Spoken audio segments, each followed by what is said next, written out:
August the 12th. And I'm your host, Shafiq Abdussabur. And we want to welcome everybody to another edition of Urban Talk Radio. We're changing our format a little bit, and with the Zoom and the COVID, and we hope that everybody is battling through this pandemic. I know I am. This is certainly one of the greatest challenges facing modern day man. But I want to do something different. I mean, in the past, we've had a lot of different and wide range conversations, but there's only seems to be a few group of conversations that actually drives American culture, and really right now is leading to the thought on Western culture, and that is at the dinner table at Thanksgiving. And it seems that doesn't matter what your religion is, what country you come from, what your race is. It seems that everybody in America celebrates Thanksgiving. And at that Thanksgiving table, people often talk about, well, at the dinner table, we are not going to talk about a few things: religion. We're not going to talk about politics, right? And we're not going to talk about, something like race. But I'm going to add a new one, because the new thing is, at the dinner table, you can't talk about politics, you can't talk about religion, you can't talk about race, and you can't talk about the police. So today on Urban Talk Radio, I have a special guest. He is the president of the Fraternal Police Order of FOP, the Fraternal Order of Police. His name is John Krupinski. I know John very well. He has been a person really involved. So when people say, I want to hear it straight, I want to hear it straight from the police. I want to hear it straight from the cops. I want to hear it straight from the people that are inside. Well, John is one of those people inside. He brings 41 years of law enforcement experience, which technically, John, unless you are totally incapable of being a police officer in your profession, that would make you a highly classed expert. In fact, if you were in the military, you'd be an astronaut. So just to let you know that. So 41 years of experience is a very long time. And we're going to be happy to have you here today. We want to talk about it. Everybody knows this hot debated bill was passed, I believe, last week in the legislation. And it deals with a lot of things with police now, and the police accountability bill spearheaded by Senator Winfield and Robin Porter from New Haven and State Representative Stratford. A lot of people worked on it, right? So don't really want to get too deep into the particulars of the bill. For those of you who are listening, next week I'm going to have Attorney Marshall Seeger on, and he is one of the an attorney that represents police officers throughout the state that are involved in a lot of what people would call these controversial shootings and incidents. He also brings a lot of experience, and so I'm trying to get people on this platform to actually talk about these things.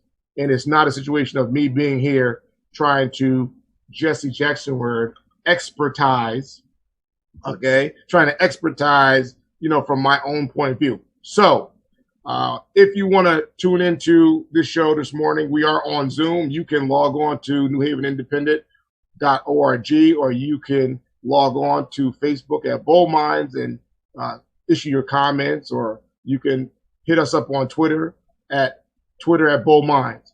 You can also, if you're on this Zoom call, you obviously can submit your questions there. And I'm not sure, Harry, is there a call-in line? Do we have a call-in line, Harry?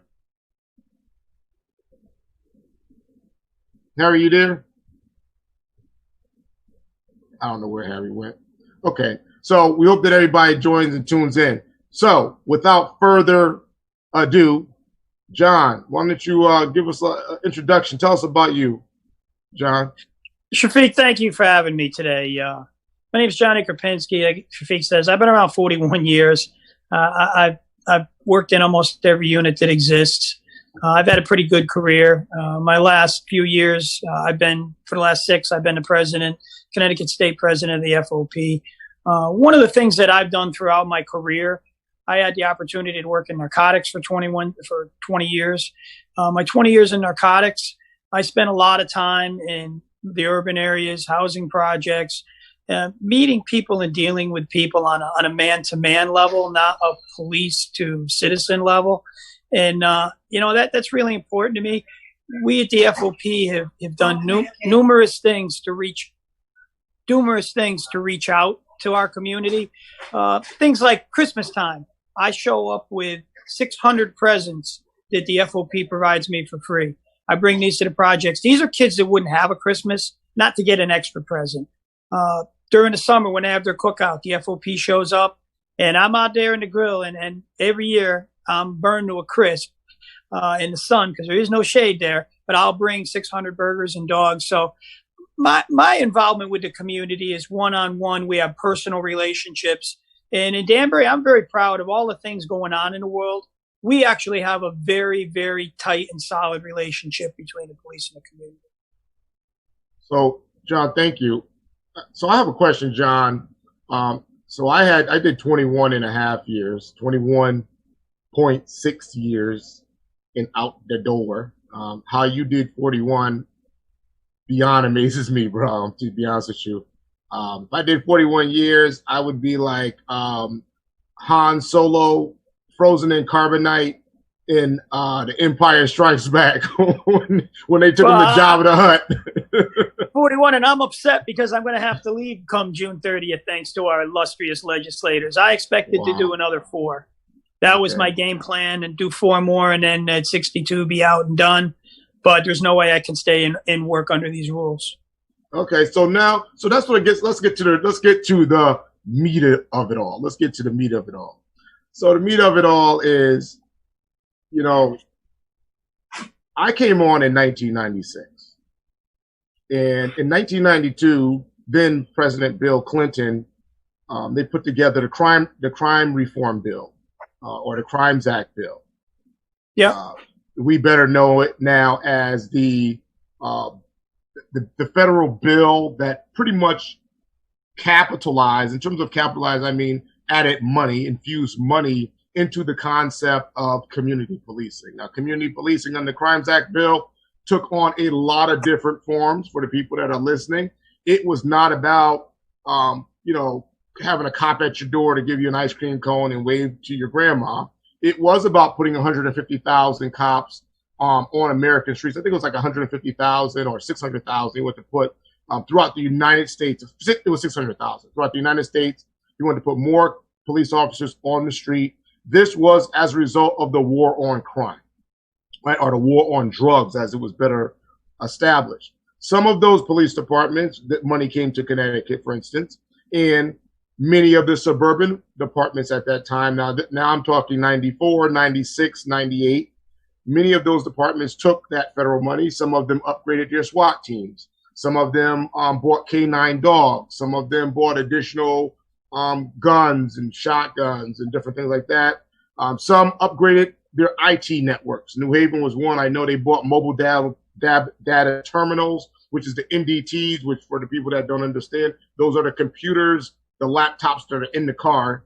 I know New Haven got their laptops from Iraq. They were refurbished military Panasonics.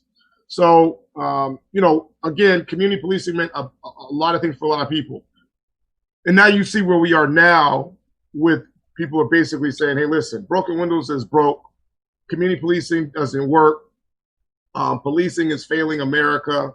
We don't want police funded. We want to actually, in some states, they want to just defund the police, disband it. Connecticut just did defund the police. They didn't call it that. But that's what they did. Here's my question to you, Johnny. So you've seen policing way a long time ago. 41 years ago? You started when? When was your start date? You started when in police? I went to the academy in 80. In 80. So here's my question to you, John. What happened? What changed, John? What happened to policing between your academy date and now soon to be your end date? Well, I'm a product of what you talked about earlier so eloquently about Bill Clinton and the community policing. The community policing, that was an awesome time and an awesome program, and it actually worked. It did work. And then for some reason, we got rid of that. I can tell you what we did in Danbury. In Danbury, they formed a tactical narcotics team, 1990 to 1997. I was one of those officers on that team for that time. What we were having at that time was tons of shootings, tons of open air drug sales. Remember, that's before pagers, before beepers, before cell phones. So if you wanted to buy drugs or dope or guns, you had to pull up on a corner and make personal contact the old fashioned way. And the people that lived in those communities were unsafe. Again, just like we always say, 99% of the cops are good cops and there for the right reason to do the job. I've been saying for a number of years, 99% of the people that live in public housing are good people. They're there. They want to have the same lifestyle that everybody else has. It's the 1% of the people on both sides that kind of cause problems. Well, the 1% that were doing the open air drug sales and whatnot, when we were out there in 90 to 97, first thing we did was we learned the community. Prior to that, we drove a patrol car. We drove through the area. We didn't stop. We didn't talk to people. The community police grant was awesome. It provided many hours of overtime. Some of the hours of overtime in our grant that we applied for and we got was we would take 4-hour blocks where it was put in a grant, no enforcement action. We would be in the community. I'd be out there playing with the kids, just hanging out, standing on a corner with the guys and learning. A wise old black man standing on a corner gave me the best words of wisdom I have ever gotten. I didn't get it in any police training. I didn't get it at the academy. That gentleman said to me, "Johnny, it's good to see you out here hanging. You know why?" I said, "No, sir." Now, Sweetie was a staple on that corner for about 40 years. Sweetie said, "Johnny, hard to hate somebody when you know them." Think about that. Think about that. Hard to hate somebody when you know them. And that always stuck in my head. When you have that relationship, I didn't just show up with them presents because I read in a book it'd be a good thing to do. I saw a need from spending time in the community and said, what can we do to make things a little better and help these people out? And it's a two-way street too, Shafiq. I got to tell you, when all of this whole stuff started 5-6 weeks ago with rioting and screaming and yelling, and I hate the police and throwing rocks in other communities, my community asked me to come up. Our ground zero, Beaver and Elm, is our Florence and Normandy. It's our ground zero in Danbury. I was asked at that project to come up and speak with their community leaders. And when I say their community leaders, a lot of these people are people I've arrested, but we have a good relationship. It's just business. They understand that. They asked me to come up, and these are the people that I put on the summer picnic with and whatnot. When I got there, I didn't know what to expect, to be honest with you. And when I got there, people came over, walked up to the car, and they said, "Hey, we just want to know, are we okay with you guys?" I said, "Sure. Why wouldn't you guys be?" They said, "Well, with what's going on in the country and what we're seeing, we just want you to know we have no problems with you guys. If we have a problem, you'll be the first to know. Trust me." And at that point, everybody came over, hugged me. We high-fived each other. We shook hands, gathered up in a group hug and said, "Hey, look, we're not going to let the media determine what happens here. What happens here is going to be between us. You guys keep doing the right thing. I'll keep doing the right thing." And that's how it's been through this entire incident. I am extremely proud of my community in Danbury. I'm probably one of the best minority communities you're going to find anywhere. And again, the people that I was out there dealing with, Shafiq, I just want to be clear, they're not the community leaders that show up in suits and ties. These are the people that live there. And again, they want us there. The biggest question I had that day was, "Hey, September's coming. You're still going to bring the burgers and dogs in the grill and cook, right?" And we laughed about it. And I said, there's nothing that could keep me from that. Not even a virus. So if you're just joining us today on Urban Talk Radio, I'm your host, Shafiq Abdussabur. And we have as a guest in our Zoom studio, John Krupinski. John Krupinski is the Fraternal Order of Police president for the state of Connecticut. He has 41 years of policing experience. He is a police officer in the state of Connecticut, and we are talking our continued conversation about police in the state of police, particularly in Connecticut, and our overviews of policing in the United States of America. If you want to join in on this conversation, you can log on to newhavenindependent.org. This is a recorded Zoom podcast, and you can actually go back and pick it up at a later date I also want to just give a good morning to Officer Craig Miller. Craig is retired from New Haven. He's on our Zoom too, listening. I see him up there. And he is when he was in New Haven, he was the president of the New Haven Police Union, and a staple also in police leadership throughout the state of Connecticut. So if you're joining in, you're listening, and you are a person that you might be on the other side of the spectrum in terms of, hey, listen, you don't really care about the police, you don't like the police, you're concerned with the views, it makes you squirm in your seat. Maybe you're like my daughter, who makes a million faces when I'm on here talking about police stuff, right? Send us a comment. Let us know what your concerns are. Let us know what you want us to talk about today, because this is what this is about. So, John, I want to change corners a little bit. I want to change corners a little bit and start getting a little deeper into our conversation. So, you are obviously white-skinned police officer, right, in America right now, and there's a lot of things going on. Do you feel the pressure of needing to learn more Black history, or try to, you talk about your relationships with people, and particularly with Black people or minority people in the areas you work, and those relationships, come from familiarity. Do you now feel, because of we'll call it the George Floyd event, and this like resurgence of Black Lives Matter, do you feel the pressure to have to know more Black history, or dive deeper beyond, as you said, the guy Sweetie or whatever his name? Do you feel you have to dive deeper behind him being a staple in the community and try to understand the historical context and background of Black and brown people? I feel that I've been doing what I needed to do for all of these years. So I'm not the lily white guy that's got to go open up a book now to try to learn something. I got these things directly from people's mouths. What I see, Shafiq, is I think to get past where we're at now, that has to go both ways. It does have to go both ways. And you need to be one with your community, whatever your community may be. It's not just the Black community. We have a huge percentage, I think 43% Hispanic in town. You have to be as well versed over there. Whatever ethnicity is within your zone, your town, your area that you're dealing with, you need to know it all. Are you going to be perfect? Am I going to know everything? No. But the things you need to learn? Treat people the same way you want them to treat you. Simple things like that and simple rules like that go a long way. Do I wish we had more interaction between the police and the community? Hell yeah. That's why I was so mad at this bill. This bill did zero. I mean, zero to address anything with interaction between the urban community and the police. And until we fix that problem, the rest of these problems aren't going away.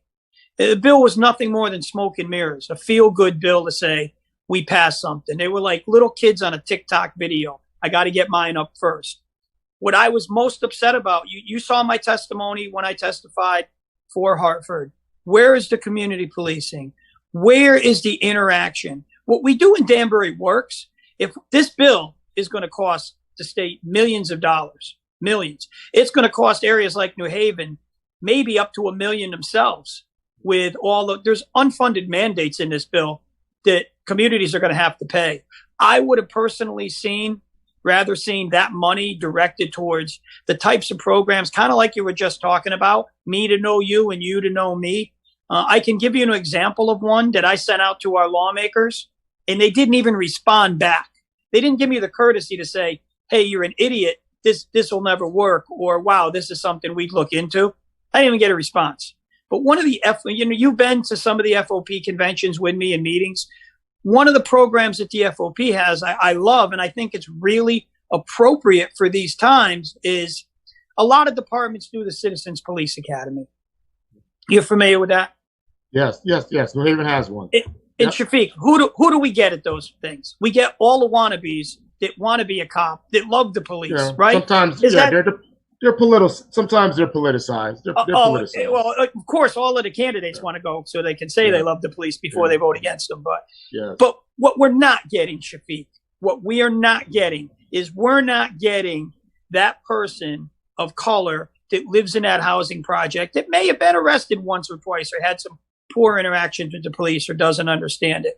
We're not getting that person who is in the middle of the road, who maybe say, hey, I don't know if I like the police or don't like the police. That's what we're not getting at a Citizens Police Academy.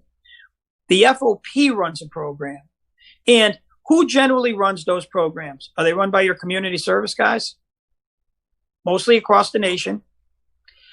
The community service guys aren't the guys out dealing with the public in the projects and in the communities. What the FOP recognized is we could do this a little better on the next level. The next level that the FOP recognized with their program and have a specific program for it is they take officers that work those areas, the officers that community is going to see every day. They take them and put them on the police side. They then have the community members who the officers have identified. Some, again, like the people that I work on my committee with to do the summer picnic, many people have been arrested. But these are the people that live there, and these are the people that are going to be dealing with us. Those are the folks we get. And a lot of them, I'll tell you straight out, you have to convince to come. They're not really thrilled with the police. Some flat out don't like the police. Mm-hmm. But enough peer pressure, and the same on the police side. Some of the police say, why do I want to go deal with these folks? I got to deal with them at work. This is where management has to take a grip on both sides. We now put those people in this program very similar to the Citizens Police Academy, where they learn what we do. Now, at the beginning of that class, cops get a blue wristband, citizens get a green wristband. At the end of graduation, you turn those wristbands in, and everybody gets an orange wristband, both the cops. And you'll see the cops that have gone through the program wearing them.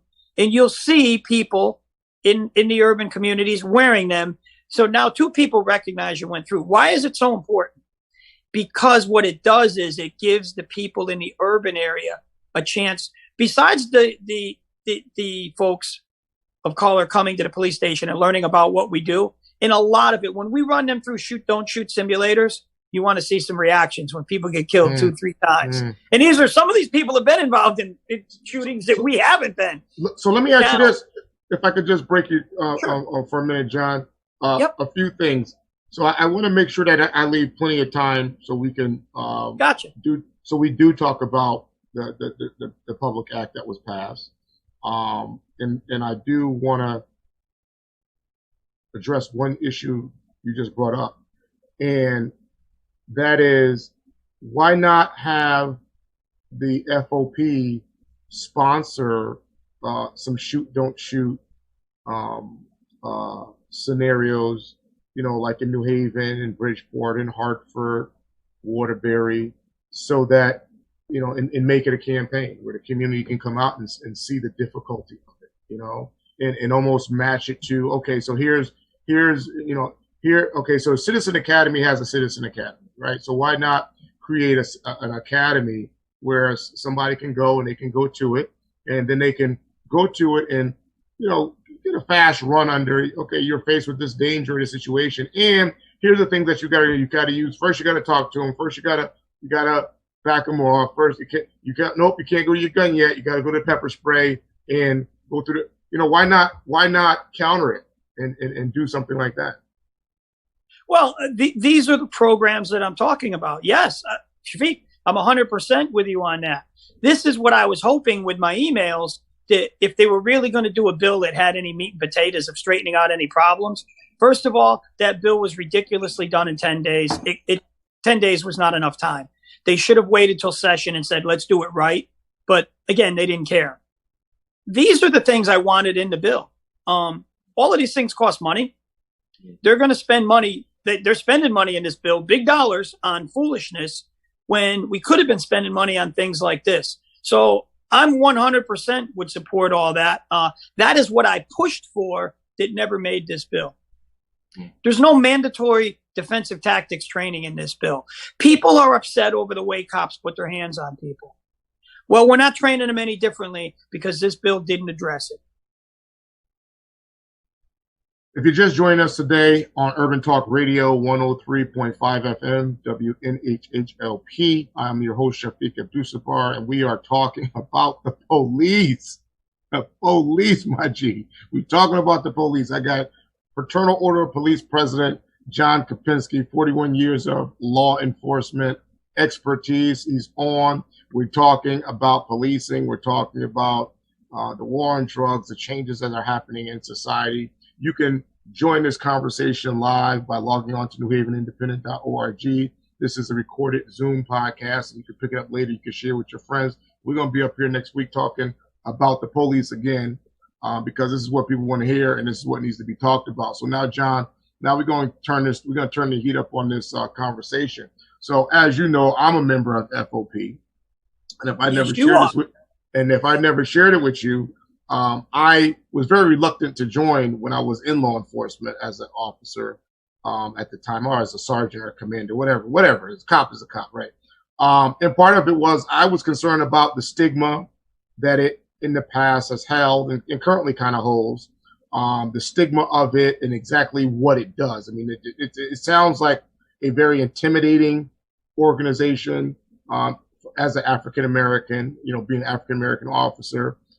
It seemed to be very exclusive to a specific group of officers, particularly white officers, and it seemed not to have a lot of inclusion. So the question was, am I going to join this thing and it's a fast-moving train and I have no control or have no direction of where it's going, or what do I do? So being the guy that I am, I joined. At the time, I was the treasurer of the union for New Haven Police Union, and I just felt like, you know what? I'm a believer that sometimes you got to get inside to make the change. So, as you know, we went to Opryland, and it seems like there was about 10,000 cops. There was every bit of about 50 black people, about 50 black cops. I was one of them. I always tell the story that the black cops that were there, they were so well trained to not even speak to other black people. So they were walking by me like, whom? When I was like, what is this? A police version of Get Out, if you saw that movie. So here's my thing. How are we changing that? That's my question. You're a police president for FOP. We were in Florida. You remember when I stood up and kind of put the room on blast and said, don't expect policing to change if it's going to continue to be a room full of white guys. Don't expect FOP to have a better impact if we can't diversify the leadership and the representation. You're the police leader in Connecticut right now. Now you see, right, some of the things that I was alluding to and talked about, and they're here. What is the FOP going to do differently now? The FOP has been the leader in this. We're the guys out here running these programs. Shafiq, when you called me and said, I need some toys to bring down to New Haven, how quick were they there for you from the FOP? That's true. Yeah, you did that. Bam, yeah, done. You did that. We are I gave them out in Newhartville. Yeah. But I realized that. I realized that, John. But the question is, it's like, they say desperate times call for desperate measures. So yes, the FOP may have been doing things in the past, but it's an urgency now because still, you have this right. You have this bill. You have people out there saying nationwide, right? Nationwide, defund the police. In fact, in Seattle, Washington, several days ago, they passed a bill to reduce, I think, their budget by something like 1 to 2%. And that's really going to help the public there. Yeah, and the slash commander, and would include the chief, and the police chief got on and did a press conference, I believe it was yesterday, and announced that she's retiring. She said she's out. She should have resigned when she let those people take over that 6 blocks for a month. Time to go. Put a chief. Let me tell you what, Shafiq, I wish we're going to call my boy up and we're going to get him to join us on one of these. Chief James Craig of the Detroit Police Department is a very personal friend of mine. Okay. I don't know if you've seen any of Chief Craig's interviews lately. I've seen a few of them. Chief Craig, he is the man. Chief Craig was asked, now, you ain't going to get more urban in Detroit. They never had a riot. They never had a problem. They haven't had an issue as far as all of this stuff going on. And they've had, I believe, at least 3 more shootings since this. And still, nobody's tearing their town apart. Why? Because Chief Craig is right out front. If you break the law, you're going to go to jail here. Right. So, we have allowed certain communities now, Chicago, to just run rampant and get out of hand. And when you ask things about what is the FOP doing, I'm the only one I've ever heard say this in the country right now. At the last 2 presidents' meetings of the FOP, I think it's terrible. Maybe I'm the only guy that cares. I don't know. I see a lot of these groups running around now not doing anything. These children being killed in Chicago. Yes. I can't be the only one in the country this bothers. Ohio too. Every time I see one of those pictures of these little kids, it eats me up. Yeah. And what I called upon. We had several shot in New Haven too, by the way. We had several. Matter of fact, a little boy was killed. 8-year-old was shot and killed in his house. They said it was an accidental discharge. So we have there seems to be an extraordinarily high number of black kids being killed in urban cities this summer. It's definitely higher. And that shouldn't happen. Yeah. What I had called for a year ago at a national FOP meeting was I stood up. Each president from each state gets to talk 3 minutes.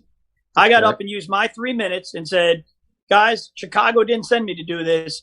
I'm telling you what's going on in Chicago is a crime. We cannot have children being shot. Right. I would say every president here, we got 50 states there. If every president here can come up with 500, 600 guys, let's pick 2 weeks and send every cop in America to Chicago. I wanted to fill Chicago with 30,000 extra cops. Right. So there was a cop on every corner. Is it going to be a long-term solution? No. But for 2 weeks, none of them little kids are going to get killed. Yeah. So here's another option. So here's another, and I'm really going to put this out there. You know, why not us go to a FOP conference and we say, hey, I got a really great idea. How about we get somebody like Shafiq, or that looks like Shafiq, and we'll appoint him as the National Urban Gun Violence Prevention Coordinator.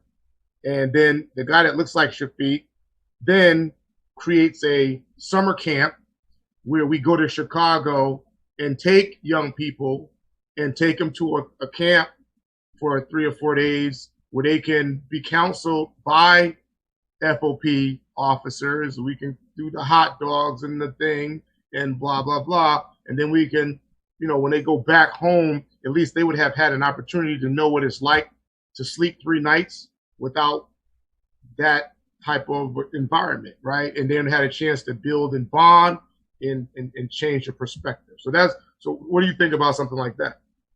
Shafiq, I'm with you 100%. That is what I wanted in this. We're going to have a new law here by our legislators. These are the things that I begged for in my testimony. I'm already on record for it, stating these are the things that we need to be doing. Something that you didn't make the last national convention, but we have elected a black male to the national board. He is the national trustee. He sees Rob Pride is somebody I'll hook you up with. Okay. Rob Pride oversees all 50 state trustees. He is probably the 3rd most powerful man in this organization now. Wow. Okay. And he gets it. Sounds good. That's good. He gets it. And Rob is about 6'11", right? Okay. Just shy of 7 feet. You don't miss Rob Pride walking down the hall. Trust me. And he will grab you and hug you. He's a good man. All right. So let's talk about this. The FOP has been doing these things. We need some help from these people running around saying Black Lives Matter just collected what, $250 million? Let's do a camp together. I'll do a camp together. Right. Okay. So but I ain't seeing none of that. I think that's a good proposal. So listen, I want to get into now. We're gonna go right into this. We're gonna go into the state of Connecticut. I ain't a shy guy, bro. We're gonna go into the state of Connecticut Public Act 19-90. That as it was when I understood it, the Police Accountability Transparency, or the Police Accountability Transparency Bill. we know it as, most The people know it anti-police as bill. Call it what it the is. anti-police bill, the qualified immunity bill. But here's what I'm going to ask you, something different.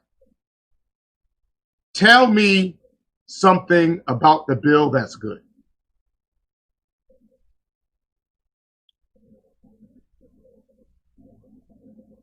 Wish I could think. Nothing in the bill is good at all. Somebody asked me this on another show. There was one. I got the bill right here in front of me. I don't get no bigger. Okay, so I know it's a big bill, but I'm just saying, I don't even want to put my butter sauce on it yet. I just want to ask you, tell me something, because I know how you feel about the bill, right? And you have brought up some the points that you are concerned, and have brought up concerns that you do like, you don't like, or that you don't like. So my question is, is there some parts of the bill, or is there a component of the bill that you do think is beneficial for the public and law enforcement? Because remember, the bill was not obviously designed to be beneficial for law enforcement. It was designed to be beneficial to improve police industry as it relates to, you would say, customer satisfaction to the community. Well, I wouldn't even say that, sadly. This bill was designed to make legislators look good and say, "Oh, look at me, we did something." But so here's my question. So are you saying there's no good parts from your perspective? I can't off the top of my head. I know on one of those shows I did mention one thing. I don't remember what it is right now, but there ain't nothing jumping out at me saying, "Wow, that's awesome that they passed this." No. What I was looking for was more training in there and stuff, and it's not there. The only thing that I did see in the bill, but again, no meat and potatoes to this bill. It does say de-escalation training. It's mentioned in there. Mm-hmm. However, there's no mandates to do it. So you're saying that's a good thing that they mentioned it? Yeah, it's a good thing that they mentioned it. Listen, you always want to de-escalate. Nobody wants to go out there and shoot anybody. If I can talk to somebody, bro, I'd be talking for 3 hours if I could. Yeah. People knew the paperwork. People knew the paperwork. You ever been in a shooting? Have you ever been in a shooting? I've been present at 2 shootings with the guy next to me. And, it's not fun when, you come in, they take your uniform, they take all your stuff. And I didn't even pull the trigger. Now, these poor guys that have, my God, I've worked as a union rep with them guys, and nobody wants to do this. Well, some people have raised the question, with the police accountability bill, that the officers that are likely to really get the worst shellacking with the bill will be black cops. That some chiefs have talked about in private circles, at least I've had the conversations with them, is that the way internal affairs is ran in most departments, it is the minority officer that's often the one that gets heavily scrutinized on a day-to-day basis around disciplinary issues related to policies. And when it comes to things like this, they would be the ones more subjugated to, to kind of like using, I'll be honest with you, that's not what I'm seeing, because I'm the guy that goes to the labor board when guys are jammed up. Gotcha. So don't know when the last time I went with a black officer, but I can tell you the 150 white officers I was there with, especially in these times right now, it's everything is geared towards the white guy of, he did this, he did that, he did it. I'm just honestly straight up not seeing what chiefs are saying there. Hey, you also had chiefs that were saying that this was a good bill. So let me ask you this then. Would you, from your opinion, would you say that, how do white officers find their way forward, in today's policing model? How, before there was a model, right? And it was pretty dominant throughout the United States. Community policing, get to know that young person, etc. We know now, and I'll say this from my expert point of view, there's no community policing in the United States of America. Community policing is absolutely is absolutely dead. What is happening in America right now, and what has pretty much been happening in America probably for like the last 5 to 6 years, has actually been call policing. You call 911 and a cop is coming probably from the other side of town because they're short staff or they're overloaded or something else is going on. So you're getting call policing. So it seems that community policing, Is if you dead. were if you were a white cop, right, or a white cop, or a black or Hispanic or Latino or minority officer from the suburbs that were not familiar with the area that you policed, right, particularly an urban area, that community policing became a good opportunity for you to stay in your area, learn the people, and make it a lot, as you said, the relationships. Gotta Now, have relationships. If you if you don't have don't them, have you're dead in the right, water. so you don't have community policing because the cops can't be assigned because there's no staff for it. You hear many departments say, well, we can't even afford to put walking beats on the street. And then some departments don't even have walking beats.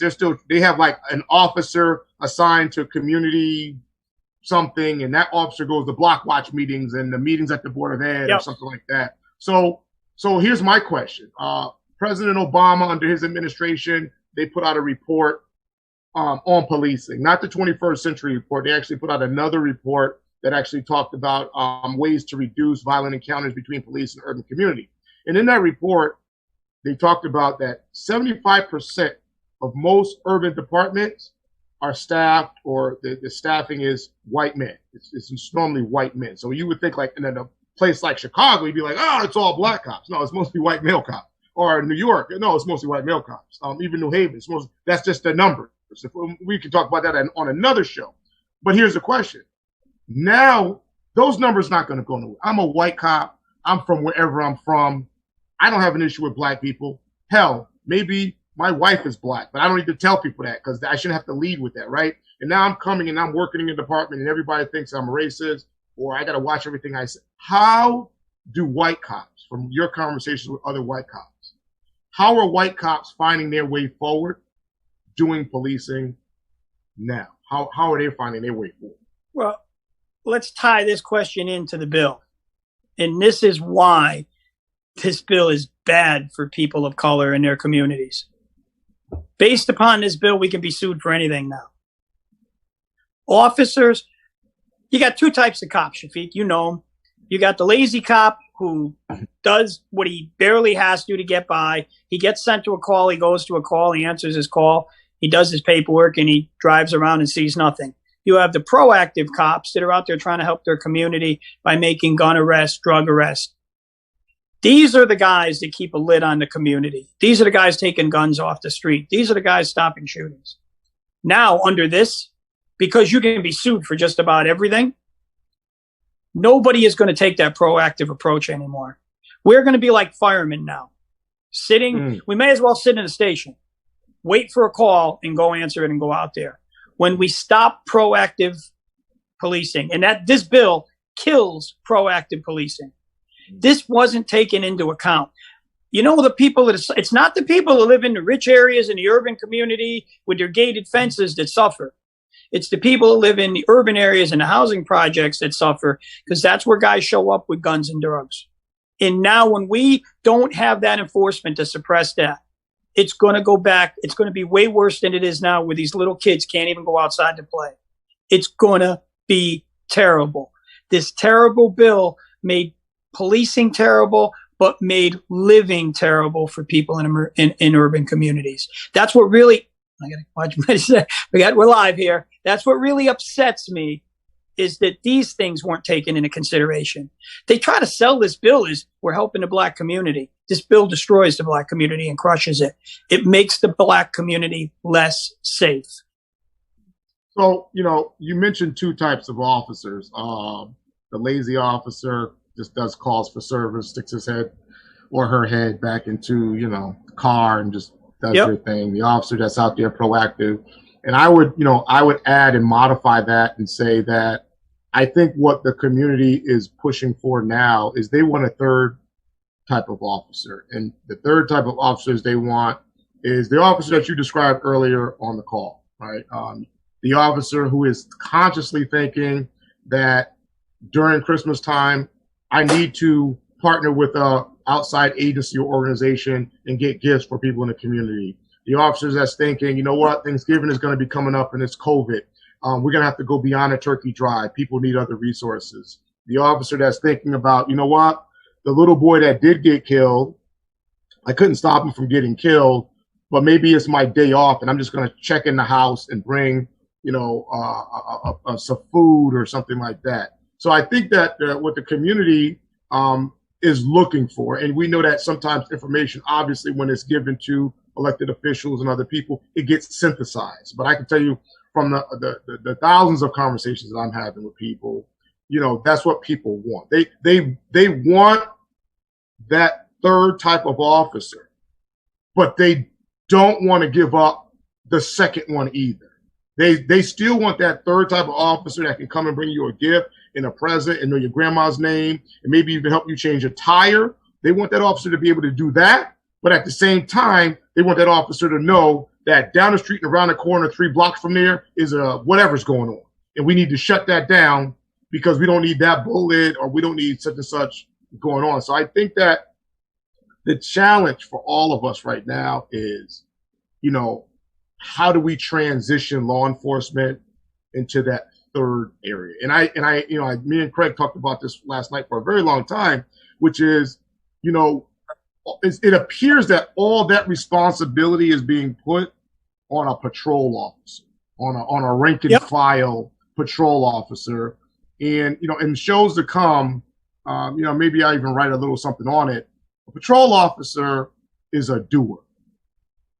He's the backbone of every department. Right. They're a doer. They have no ability to change policy. And they are given orders and they have to follow orders. And that, as I have said in the task force at the state, and I've said it everywhere, you want to change officers, change the command staff, change the commander, change the policies that the commanders are operating under, change the leadership that makes the policies, change the leadership that makes the policies that enforce the command staff to enforce this is where it starts. It's a top down.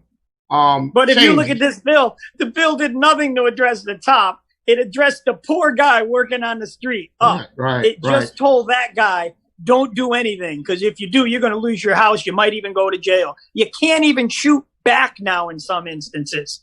So what do they think they're going to get? That's why it's such a horrendous bill. I think we're all on the same page. Me talking to you, you talking to the community, me talking to the community. We're all on the same page. But you know who ain't on the same page? Our politicians that make these laws. Why didn't we do something like that in the bill?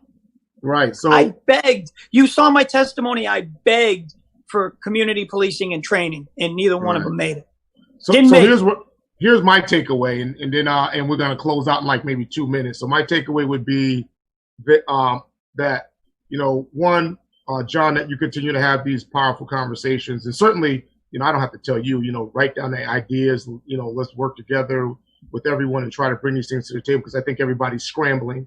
The other is, even as I've made the statements and we both agree that it is a top-down thing, and patrol officers often do not have the ability to do different things. However, from the top up, they would say, yeah, well, we're in the hot water because the officer on the ground, like in the George Floyd incident, most recently, they just released a body cam, and you see, they said, after George Floyd is in the ambulance, then officers, there's like a delay, and then the officers are starting the CPR and these type of things. So, I think that, it's a great challenge here, because I think the public may recognize that, hey, yes, there's a disconnect between leadership, management, and the actual person on the ground. But I think they really want officers to be, if I could use a word, aggressively compassionate when they are doing their job. We just call them good cops.